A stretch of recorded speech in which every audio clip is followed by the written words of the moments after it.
This is going to be the second part of animating an entire sprite. And part 1 is on my channel. It's an hour long, blocking out the animation. This is going to be focused on coloring and shading. Right, to start off, this is where we're headed. This is the finalized sprite at the end of this video. And this whole tutorial, this plus part 1, shows how I made it from beginning to end from a blank canvas. And if you're looking to get into pixel art animation, I'm new to it, but I show everything how I did it. I think some tutorials can run a little short or obscure. It could be a bit of the, draw the rest of the owl sort of thing, but I'm just showing everything. If you're in for a long video, then here it is. This one's going to be focused more on coloring and shading. The last one blocked out the animation. Although what I will say is this video, I've already picked out my color palette. It's the same one I've been using for my game, and I'm using a style that has no outline. Partially that arises from the fact that I'm not as happy with some of my darker tones, how they transition from the second darkest tone, and I've ended up with no outlines in a lot of places. So that might not be the style for everyone, but I think you could still learn a lot by watching along how animation is done in general.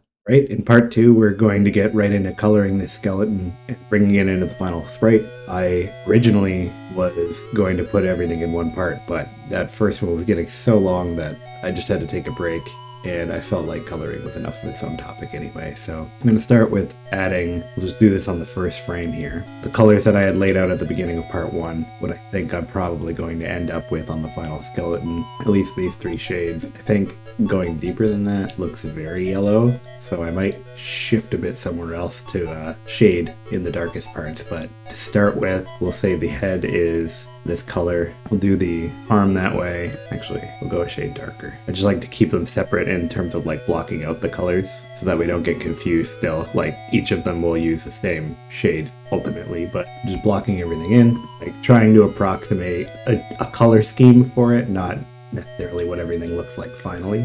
So if we're using these yellower tones for the skeleton, like this rib cage is going to get lightened up with these lighter and then highlights of white, and I'm going to try to do that somewhat heavily to make sure it is more off-white than yellow, but right now I like to keep these colors separate. And then we can look at these other parts here. So the sword, I think I'm going to have a darker sword rather than like a steel color, because if I go gray, everything is kind of pale, and I think it adds a nice bit of contrast to have kind of like a black sword. And then for the loincloth, I was just thinking I haven't really used this color series yet in any of my other sprites, so something like that we could end up with. And then this is a lot of yellow up here. I think I'm going to add some details, like this area might be where I add like cracked bone, maybe a bit of like mold and decay in green, so that would add some pops of color. But those will be details that I can add like after it's colored. Maybe in between the rib cages, some little bits of color there, but brighten that up. I think maybe the sword will be just one shade lighter as the base color, and I'll just apply these to all the frames, and then I'll skip ahead. That's what it looks like with all of the colors applied. So then I think the sword is one of the easiest parts to start shading, because a lot of swords are just drawn with like a line down the middle in 2 shades, and that shows that it's reflective and angled in the middle. So something like that. And we could try to copy it over to the next frame, the same pattern or the same sort of rules. So like if I'm following 3 pixels thick from this side, then I do it in every frame. But then you want to compare to the frame, you want to compare the frames to each other to see if the lighting kind of makes sense. And it will shift, but right about here it looks very different if you look. So this one maybe needs to go up a bit higher, and then it kind of looks the same shape. Then we do the next one and the next one. And I just roughly draw lights and shadows in about the same place, but they're not exact. And my understanding of lighting is, I'm pretty new at this, so I try to roughly approximate, and if there's a light here, then I'll draw a light there in the next one. But it's pretty sketchy, and there's a lot of movement within it, so it might not be the best, but it kind of looks okay. But you can see that some pixels just kind of, like this sword expands here. That's telling me that this one is a little too thin still. So we'll bring that angle up a bit more. We'll see if it works now. A little more. Maybe this one needs to be shaved down. Now this tip of the sword. You know what? I've kind of made it so that these two swords are a little too similar. Okay, I took some time off screen to fix some things. I had realized that this frame, the hand had been like turning and the sword was roughly in the same angle and position, so I just shifted it slightly and now it looks a lot better, I think. But these are animation issues. Like at the end of the last video, I was kind of done the rough shape of the animation, but a lot of these things come out when you're coloring. So the other thing I've done by coloring the blade here is I've sort of contoured the hilt, and you can see the shape of the hilt, but I'm kind of thinking I might actually make it this color too, just to add another pop of color. So I'll fill that in.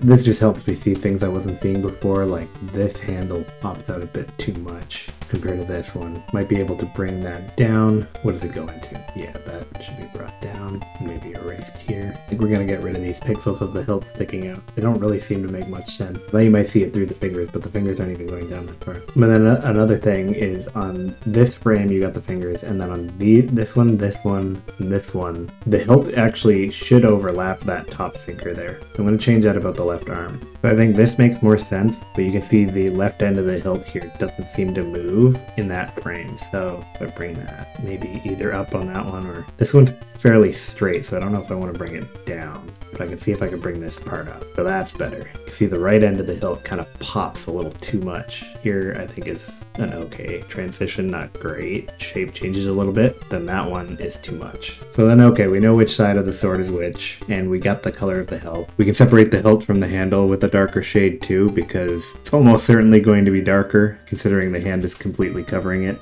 and they're sort of separate pieces. So we'll get that idea that this is going to be darker already, and it helps us tell the shape of the bottom of the hilt too. So if that line is more straight, so like that pixel right there makes it so that it doesn't pop out so much. You see that transition going into there.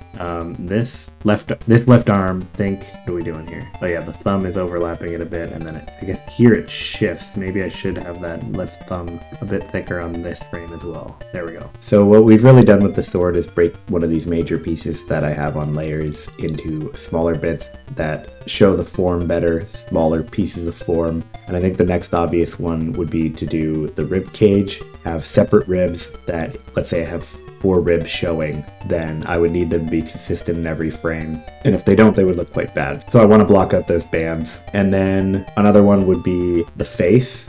Draw in the face, have it laid out where each piece of the face is going to be: the eyes, the nose, the mouth. And one that I had already kind of done with the fingers on the left arm here, where I put 2 different colors in this layer because I wanted to keep the fingers kind of consistent. This one didn't need it because the fingers are separate, and then we could maybe separate the toes from the feet. So blocking out secondary shapes within the primary shapes kind of helps us get closer. The easiest would actually probably be the toes, because I don't know that this area is actually big enough to have multiple separate, like real separate toes, but I might just give a bit of texturing in the shading to give the impression of toes. But if I know the area that they end up in, that helps a lot. So just block out the toe region, more or less. And then we'll do the right leg, and we want to stay consistent with the left leg, so the left one has 3 pixel wide toes, and then it expands a bit that way. And the way that we've done the keyframes, some of these frames are exactly the same. So that was easy, but it makes it a little more clear. Next we can do the torso, the rib cage, and I think the spine will come down into kind of a hole. So this is going to leave a space here that it comes down into. So what I can actually do is I can use the same color as the head because this part won't touch. And that brings it more to the actual base color that it's supposed to be based on. And we can do the same thing to the others. So this contour here will actually give us a better idea of where the cervical spine is supposed to be. And then we can check if that's consistent between frames. So if we look here, the area where the spine is looks pretty good here. Here I've made it thinner by accident, here as well. So this leans back, but I actually might not want it to. So maybe we got the spine, cervical spine curving more, but the gap stays in the same place, and then here it would lean back a bit. So now how's that look?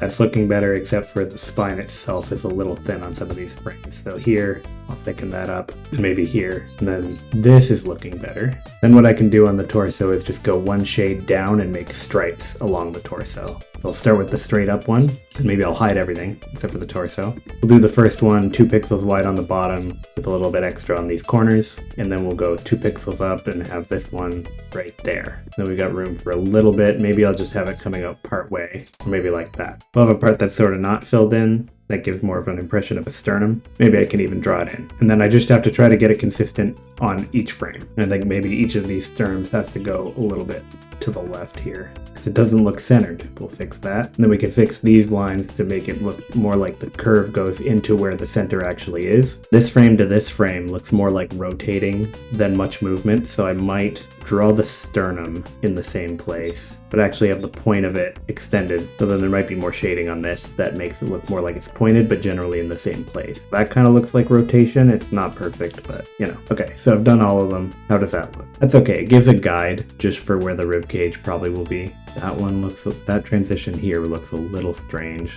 Yeah, that rib is deforming between these two as well. So I'll have to go in and fix that, but this is it gives me a guide for where each rib will be and where the sternum is. And now this right here is looking quite a bit better, I'd say. One thing I noticed is that these three frames, if you look between the pelvis and the torso, look alright, but then this one looks misaligned. So I think I might take the whole torso and everything attached to it and move it to the left by a pixel, and then maybe this one by another. So this is the result of that change, and I actually like it quite a bit, because once I've done that, this frame really, he leans into that step and it looks better. The whole thing looks better. I just thought of giving him a really contrasting background to show the animation against, but that helps a lot. I should have done that the whole time. Never done it before, gonna start doing it now. So there's one last thing I want to do before deciding on a face, and that's outline where the spine comes up from the pelvis to meet the rib cage and sinks into it. So right here, it's going to be shaded, so I can use a darker color there, and then it's going up into the rib cage. The rib cage itself might be shaded at the bottom because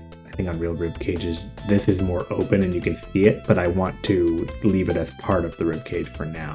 When I shade the rib cage itself, it might tent up like that. But right now I just am getting a sense of where it is, and then that outline helps us see it. And see, this one is where it's a bit of an issue because I drew it out here and it doesn't quite line up. So this one lines up, although I had to make it thick to kind of lean into that. But I think this one should be more lean. So that outline, again, that helps us, because now it tells me I should actually move that spine over a bit. And then maybe I'll just make the loincloth and wrap it more. So now it's a bit clear. Now we can work on the face, and I'm not actually sure what I want to do with it because I put it off.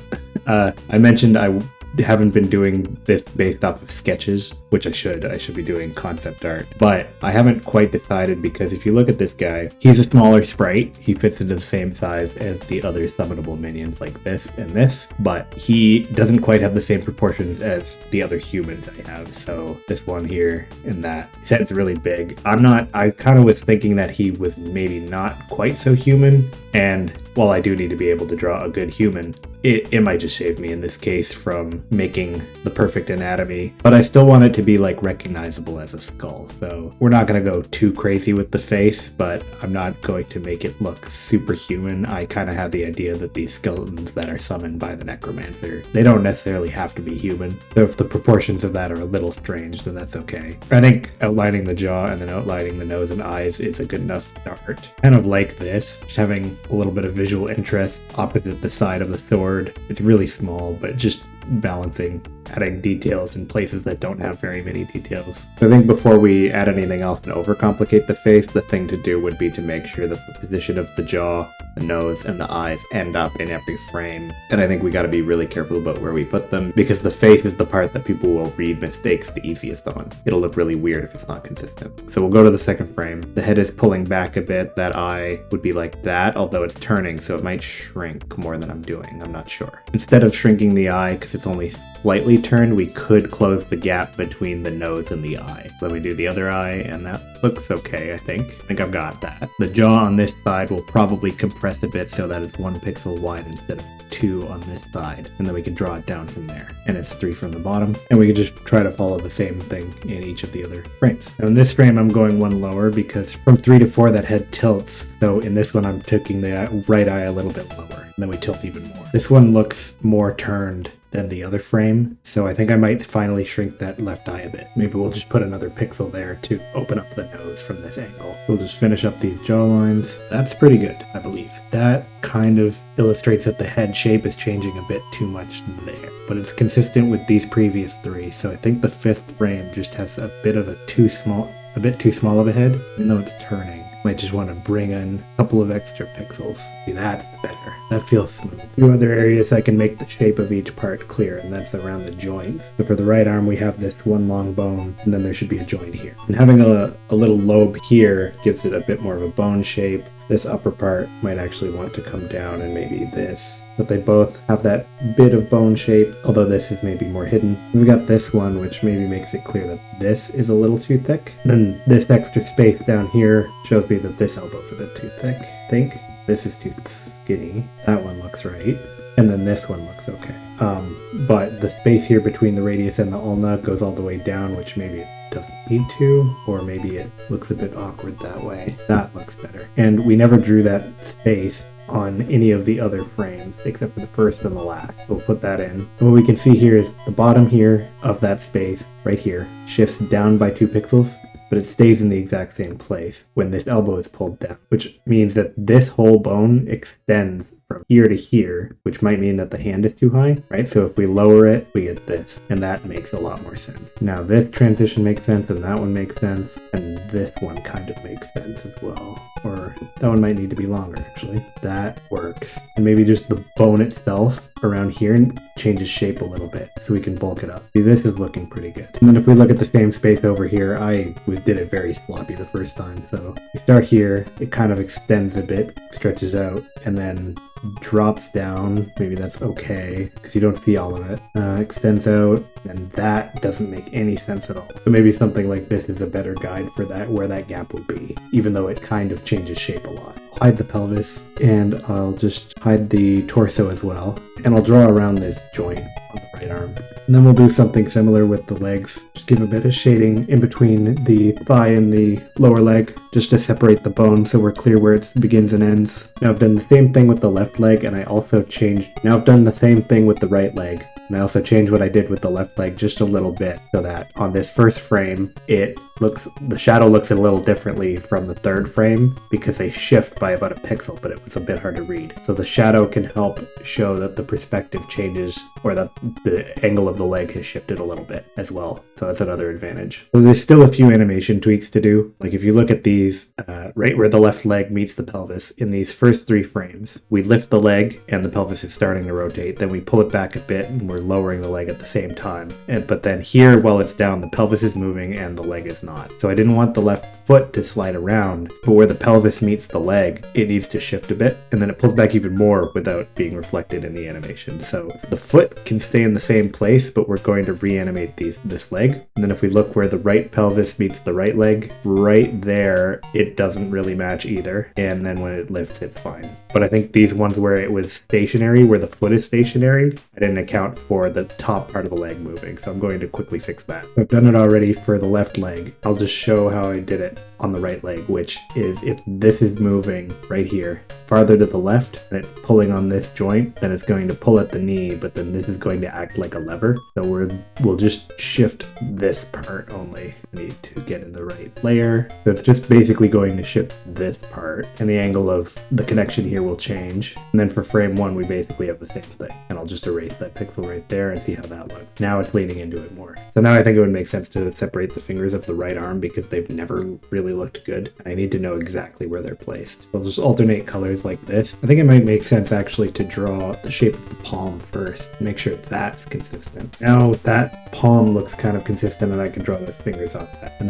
the palm doesn't have to be perfect, just roughly the same size because the fingers will come out from it and they'll cover part of it since this is the back of the hand. This I think looks much better because I actually paid attention to each individual finger. So I think we're at the point now that the animation is smooth enough that any other imperfections are either not fixable by me because they're too subtle for my skill level, or they will get covered up by the coloring and shading process, and I'd be ready to move into that now. Now, I went into today's video thinking it would be almost entirely coloring and shading, and that's what I had to do today. But all of the imperfections in the animation that we just worked out in all the runtime of the video leading up till now, that all shook out from 2 things, which are a good night's sleep, because I couldn't continue on yesterday, and taking these secondary parts within the layers. Once those were clear to me, a lot of animation issues shook out. But also take time to think about it. I slept, so that helps a lot. Now we can actually start with the coloring and shading and detailing, and I'll just start with the head. So I want it to go more whitish, like a yellowish white, so it's off-white. I might be able to do like a small highlight if I want something to shine, but what I actually want is to make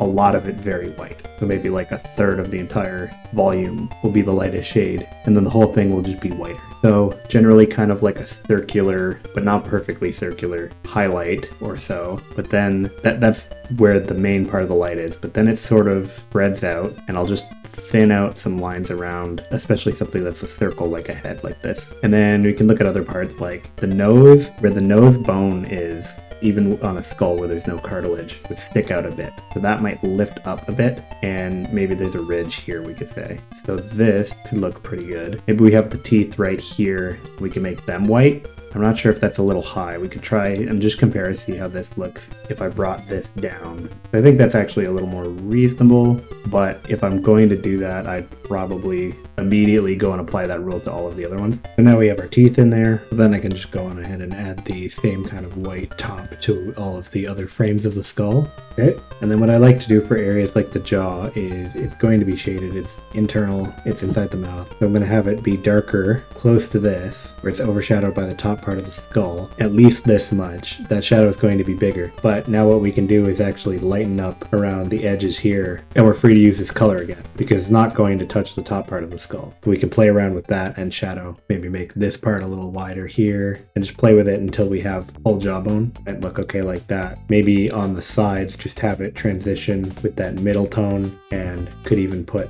a little highlight on the little bit on the edges on the side where it's illuminated. So something like that. Then we could probably add an even darker shade closest to the corners of the mouth. And the eyes and nose are going to be dark pink. I'm going to use this darkest, well, not darkest, but a dark yellow shade. But then I'm going to take a lighter one and on the edges of it, because you're kind of looking down into the skull from this perspective, and there's a bit of thickness to it. So you see that ridge on this side. And then we can kind of use that when it tilts, we'll see the side of it a little bit. So we could use that. That's looking a little better. Might just fill in a bit of a cheekbone here to give some volume. Actually, with the hole itself, I might want to go even darker. Definitely do. And maybe as well with the farthest parts of the mouth. Maybe on this cut right here, just a shade lighter, because it'd be a thin crack where you see parts of the side of it. So that's a decent amount of detail to copy over and stop here and do it on the other frames, but I might add more later on. But just so that I keep it all together, keep track of it all, I'll copy this much over to the other frames. After I've done that, we end up with something that looks like this. Looking at it, and I need more contrast, so I'm going to make those holes even darker. But if I'm going to do that, then I want the transition between the next tone to be a little smoother. So we're going to add that next darkest shade into these spots, and then a little bit next to them as well. So pretty much recoloring the whole mouth. I think I'd like a lot of contrast between these two, because this is a black void and this is just kind of a ridge. So this contrast can kind of stay. Or actually, this one I have not recolored yet. So what I will actually do, maybe the edges of it are too contrasty, so bring it closer. Yeah, that looks a lot more right. I touched up a few things, but I decided to actually make the holes, just the eye holes and the nose holes themselves, straight black pretty much, or like the darkest brown, which is a little too close to my black in my color palette, but anyway. But not along the mouth where it's dark, because you see some of the bone peeking through, just very dark, but I just went for straight black where the holes are the most contrast. Now, one thing I wasn't careful of that I recommend that you are is I was just doing my colors on the topmost layer on the right arm. I was not actually doing them on the head. So if I turn off the right arm, a lot of that shading just disappears, and I was sloppy in a few other areas if you look around the left arm. Now if I want to isolate and turn off the head, then I see the right arm with that shading still present, but where the finger overlaps, it's getting a little confused with the jaw. So I'm going to finish the right arm before it gets any worse, that confusion, and try to resolve that finger that's overlapping into a solid object that's clear. And even if it wasn't overlapping with this, it'd be a little more difficult just because they're the same color. So actually that might be a reason to make a character design choice, and I I could do a few things. I could do like one of those finger rings that like Alan Moore wears, although I don't want to add a lot of like distinguishing details on something that's not a normal enemy. Like it's a summon, the same necromancer could have 6 of these, so I don't necessarily want them to have these distinguishing features. Like I said, this is one case where I want it to be a little bit generic. What I could do is actually have it lose the finger, because skeletons in games aren't always complete, kind of like that. I do that. So now that I look at it, I try to erase this one, and I don't like everything to be so non-overlapping that like things don't even pass in front of other things. It ends up with a very stilted animation, so I do want it to pass over. I'll keep the finger. The question is whether to change the color or anything. I ended up just opting for a whole glove. I put a little bit of green on, thought I might make like a finger ring that matches the metal of this hilt and have like this triangulation of color, but yeah, just did a whole glove, and it's generic enough. A bunch of them could wear a glove. It's not special, but it's unique to my game. It solves a problem, namely the hand passing in front of the face, and I like it. The next easiest part is probably this short neck right here, just to have a really easy part that gives me a break. But it's going to be darker than the head, but fairly light on this side. We can just go down like that, and then in where it meets the rib cage, it will be dark. Maybe right underneath the jaw where there's the highlight, I could have a bit of a lighter shade, but then underneath the neck, shade it more. Maybe bring that tone over. That's good. Elvis is probably going to be an easy one. I'll just hide the legs. Torso, so the left arm as well. Looks like I have speckles of colors left over from some other layers, but that the shape is pretty well on its own. So if I just color it the same as the base layer, we'll keep the loincloth on because we can see where the creases of it go. And in there, that's where it dips down because it's sort of rounded. And maybe we add a little bit of lightness on the edges. So I'll put the right leg back on. We'll leave that dark, and then we'll color it around the socket because that socket should be pretty dark. Then underneath the leg, probably even darker. Probably to make it look more round, still get some rim lighting around the right one, even though it might not be as much in the light. Some darkness around the edges of the loincloth here, and maybe the whole part that's covered, and then even darker towards the bottom of it, and probably quite dark up near the rib cage. This can get darker, that's covered up, be darker than that at the bottom. So it's a little hard to tell without the legs being done, but I think that's kind of a reasonable shading for the pelvis, although I might lighten up the left side of the spine here. Here we go. So the shading is a little messy on the pelvis, but that can be tweaked. Now I'm going to start on the rib cage because a good rib cage for a skeleton is really going to make it pop. So we have the shape of the sternum, but it's not going to be so white and so stark. It's just where I can start like shading from. So maybe we'll do a ring around it, or maybe we'll start with a couple of ribs. The top edge of the ribs is real easy to just add a bit of white to. I'll leave a space here so the bottom of the sternum has a bit of shape still. I'll add it to the top of here, but I'm not sure if it's directly under the head if it's going to need that. Now the bottom, we can actually go a bit darker and bring that up and tint that, and then maybe shade from here right onto the spine that meets it to sort of separate it. But let's get a consistent shape out of this first. That's a good shape, but we can close it up just like that, and then maybe have just some lines here. So we've got almost like a spider pattern, which is pretty good. It's working in our favor. Now if we wanted to shade the sternum, and I have a bit of a picking any of these colors without getting it muddled, but I can go to the lighter like white and give it so just that it pops a little bit, and it also makes it look a little skinnier. It was a little wide. We can try to replicate this. Actually, first we're going to include more shadow in the space left open by the rib cage because it should be fairly dark, and that I think is a good basis. We'll just do that. And this, I believe, is a better basis to copy over to other frames. I'm going to do the right arm, and I painted it green just because it was already overlapping with the rib cage a bit, and I wanted to know where this socket would be.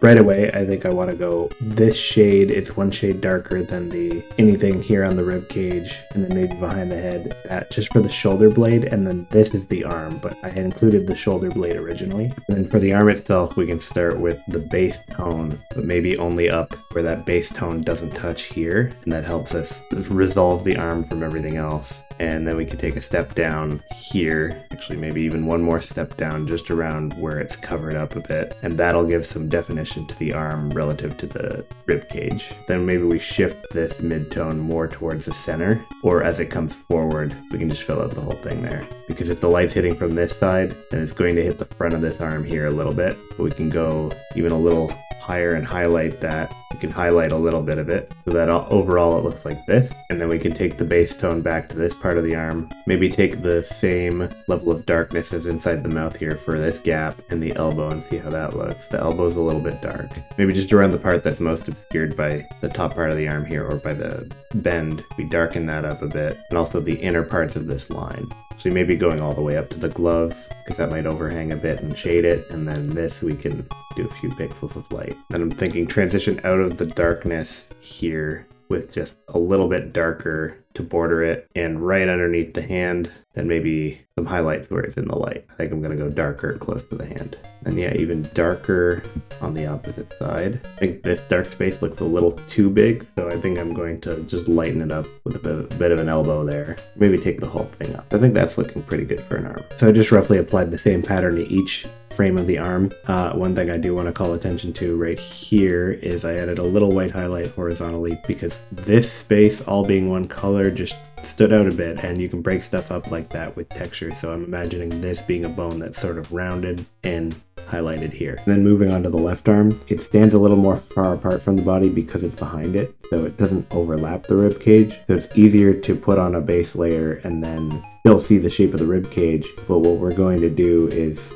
shade behind the rib cage right here where the rib cage overlaps the arm, and that helps it stand out. We'll go darker as we get closer, and then actually lighten up this shoulder blade because the shoulder blade again is separate from the rest. And then we can just start layering our shading and highlighting. This part of the arm is exposed to light for sure. We'll take the same color as here and apply it to this space. Then this general area was like the gap between the radius and the ulna again. So maybe we'll make sure it's separate from this gap by adding a pixel and fill in those inner parts with a little bit of a darker tone. This part of the forearm is going to be highlighted, and then this part is probably shaded, especially under the arm here. So we might go a bit darker. This is a small space where we need a lot of tones because in the light we want the lightest, and then we want it pretty dark towards the shoulder. So the shading gets kind of messy, but when you zoom out it looks a little better. It depends on how it's going to look in motion. Say for each individual finger we start with base tone, and then on the underside of it we can shade so that it separates from the other fingers. This part right here is actually the palm of the hand, so we can go darker. We'll just go dark right up under the hilt. Then all the fingers look a little too similar. Probably take the thumb and this finger right here and shade them darker since they're right under the... Maybe give the tip of the thumb just a little bit of a boost so that it looks different from the other finger. Maybe we could use some highlights on the knuckles. And that, I would say, is readable fairly. I don't know. Pixelizing hands are hard because you get small fingers and then you want to give each finger some volume, but it's okay. So it took a ton of tweaking off screen of light and shadow and of shape and everything, but I got it like this, which I don't think is ideal at all. But I could still see the fingers, I could still see the shape of the bones, and it's a pretty hard space to work with, so I think it's passable. So the legs are going to be so much like the arms that I'm going to skim over it because I don't think you would learn a lot new by watching me do it. But I'll say my game plan. With the same colors, I'll shade behind the pelvis here where it's covered up, highlight the top of the leg here, maybe a bit of highlight on the foot.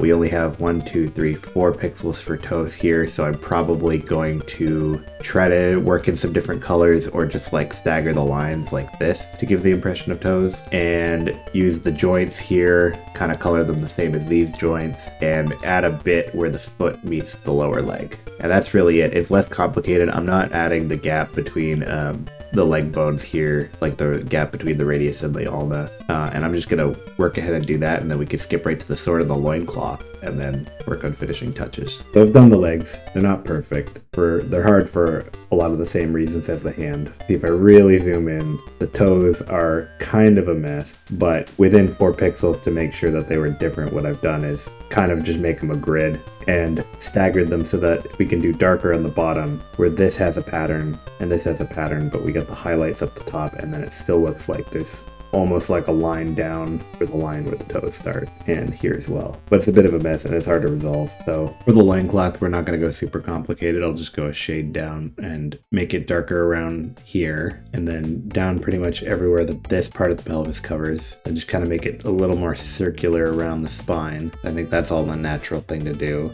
And then, I don't know, maybe up where these ragged edges are and highlights. We don't have a lot of complicated cloth movement in here. It barely moves. So I think we can get away with just kind of trying to make it look natural. Maybe some more highlights on the tips here. And then just to give it almost the appearance of a fold, maybe some horizontal lines, like just coming out of here. Maybe a pixel right there. That one could come up a bit more. And if we go off these lines, it makes it look a little more ripped and dirty. The biggest area that's sort of monotonous here is the dark area that I put. So we can just go a shade darker up in the farthest part. And then that's already looking pretty good. So I would just do it to the other frames. And they're almost the same shape every frame. So it wouldn't really take that much to get them to look the same. Here we got the final loincloth. Easy enough. The next part we can do is the sword. But I noticed that if I highlight it here, so if I do some on this, even just maybe like half, it's starting to look more like steel, and I wanted it to look dark. I said at the beginning, like a black sword. So I think I'm going to bump everything down by a shade and then see if I highlight this, how it would look. So maybe just a little bit of that kind of color works a lot better for what I had in mind. Creating a blade is actually kind of both easy and hard at the same time, because it's straight and it's reflective, but it always just doesn't quite look right to me. Like one side of it flips over to the other side, but this transition seems really jarring. But then if you put a line like here, it just looks like banding. Or you can, I don't know, try to patch it up in different parts, but it just ends up looking splotchy. So I never know what the right answer is on these. This will break up with just some reflection. Should be shiny. This style really hasn't had dithering like that, but maybe a little bit here can act more like the scattering of light, and that could help. It looks okay. I mean, if it's supposed to look a little banged up, I think that's about as good as I can do. Maybe smooth it out, just make it look a little more straight. But yeah, if you do too much banding, it almost looks rounded. Yeah, I'm not liking it. I think if you could take one thing from this is how to cover up the things that you can't do. And for me, this is dithering on the metal here to make it look banged up. My whole style has been rough because it can't be clean. Then I think the top of the handle where it's actually completely covered can go darker, maybe a little bit lighter right on the pommel there, lighter on the top of the hilt, and just a bit reflective as well. And there we can say we have a finished static single sprite. I just gotta try to make the sword look like that in all the frames, because right now it's not. And then when that's done, we do touch-ups and then we're done. So it's been a long couple of days animating this and filming the video, but finally we have all frames animated. It looks fairly smooth. It is completely shaded and colored. None of it is perfect, but other than a few touch-ups, it's pretty much done. If we think about it this way, we came from this silhouette, and actually even an earlier worse one that I started with. And even earlier than that, I started with a blank canvas. And in about an hour and 40 minutes of video, I think I've shown everything that you might need to get started with animation. A lot of it was specific to choices I was making for my game, and I'm not an expert, but I think you can learn something by watching an entire process, seeing what it's like, why certain decisions are made, how long it takes. So like, it took me longer. I was sitting here making decisions, so I had longer than what you see on video, and I just cut around some parts that weren't of as much interest, or it was just me filling things in, but I was pretty much talking through most of it. So in about an hour 40 is most of the work was shown, and I hope that it's helpful to some people, especially people who are just starting out. And I'm new to pixel animation and pixel art, so I just wanted to show the entire process and show that, you know, even though I don't know anatomy very well, I don't know shading and coloring very well, you can still do this. If you're an indie dev and you need to make some pixel art, the fundamentals, if you learn them, you can put something together, lean into your style, learn how to cover up mistakes, and then try to get better and just practice a lot. But to be real, like, this is the sixth animation I've ever done, and I think it looks okay for that. And I think each one has gotten better, and I think you should start doing it too. But yeah, thank you for watching if you did, and I'm going to get back to posting devlogs, but I'm also going to be doing more of this because I had a lot of fun doing it. Oh, and if this was helpful at all, please subscribe, or if you're interested in my game, that would really help, and like the video. Thank you.